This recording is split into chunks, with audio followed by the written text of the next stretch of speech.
Okay, in this video we are going to tackle some major issues because a Rolex escape wheel should not look like that. That is really crusty. And the setting lever, oh, that's not good. The number 9 has fallen off. The mainspring is stuck to the barrel lid. So if I can even get this thing running, we should definitely do a pressure test. But can I get it running in this state? Anyway, let's find out.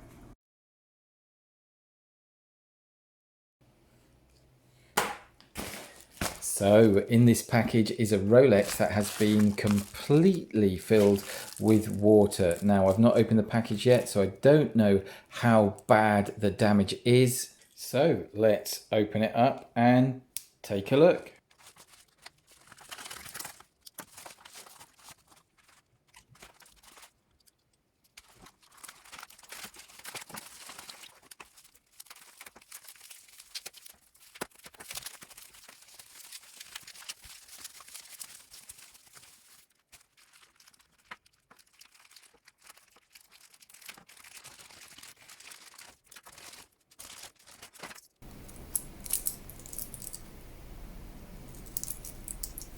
Okay, so the first good sign is that there is not a lot of rust showing through the date window, because in the last one I did that was pretty hideous. But let's get this back off now and see what the damage is to the movement.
Okay, just identified that the click is not working. That is this component here. This should sort of ratchet up and down as the mainspring barrel turns, but as you can see, if I just turn the mainspring barrel now, it does absolutely nothing, and the mainspring barrel is free just to come back like that. So that's not going to help the watch at all because it's not going to be able to store any power. So we're going to have to sort that out.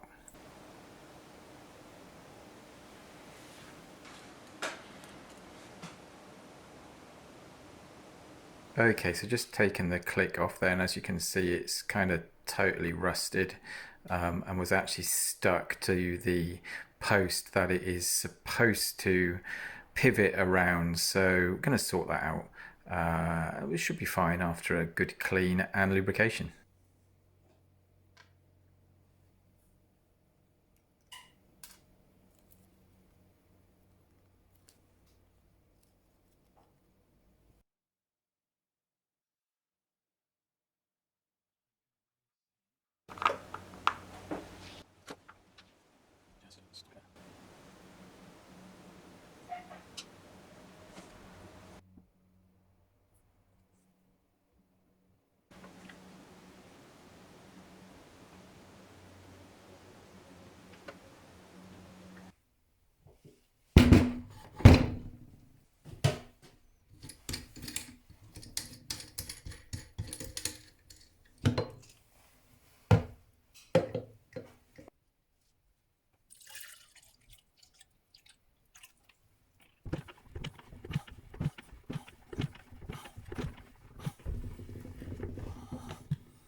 Okay, so the setting lever here and its spring are looking pretty rusted, but they're both pretty huge lumps of metal, so once cleaned up, they'll be fine.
Okay, so we've got a little bit of a problem here because the barrel arbor is actually corroded to the extent that it is stuck into the barrel lid. So we're going to have to prise that out and then assess the damage on the barrel arbor to see if we can make it good or if it needs to be replaced.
Okay, so everything is out of the ultrasonic cleaner.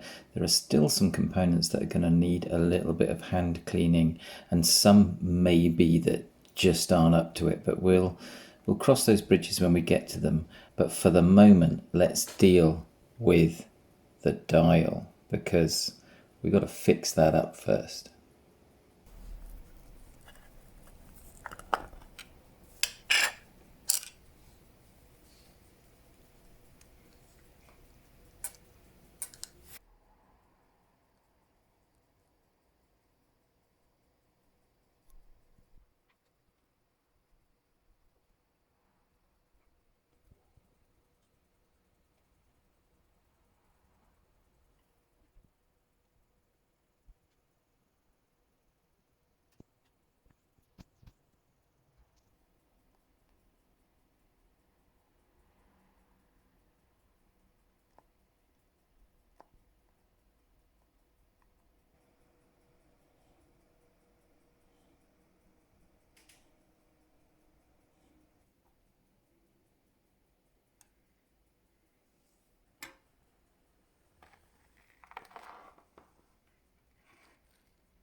And here I'm just briefly checking the operation of the balance stopping device.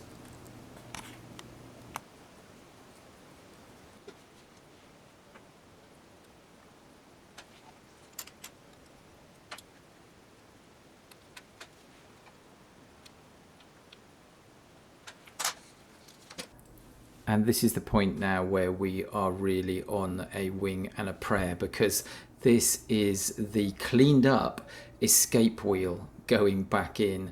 And all over Switzerland now there are watchmakers in the canteen having a good laugh at this.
Now this is the original pallet fork that I've just cleaned up, and the chances of getting the watch to run with this are small, but we're going to have a go anyway.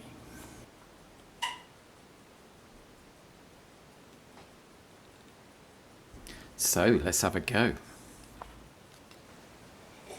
You can't beat a nice cup of tea when you've been working hard on a Rolex. But here's the thing, a lot of you guys, right, you've been watching my videos and you're not subscribed. And I can't figure that out, because it ain't hard, and it's free. All you got to do is, there's a subscribe button, it's red, right, it's down there. You've not got to think about it, you just got to subscribe, there, on the red button, subscribe. You got to do that now.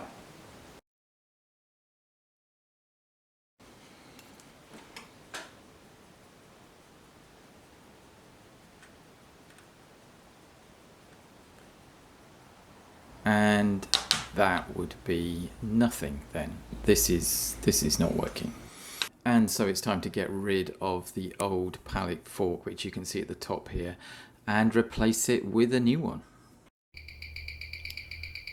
Okay, so the watch is now running, and remember we still have that very rusty escape wheel in there.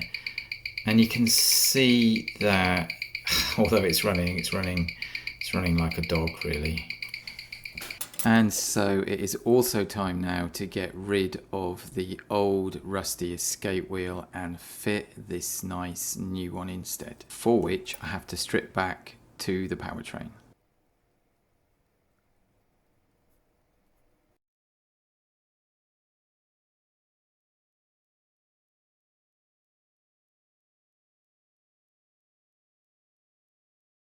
Okay, so we are dial up now, and this is what we've got, which is, you know, not a bad starting point for finishing the regulation.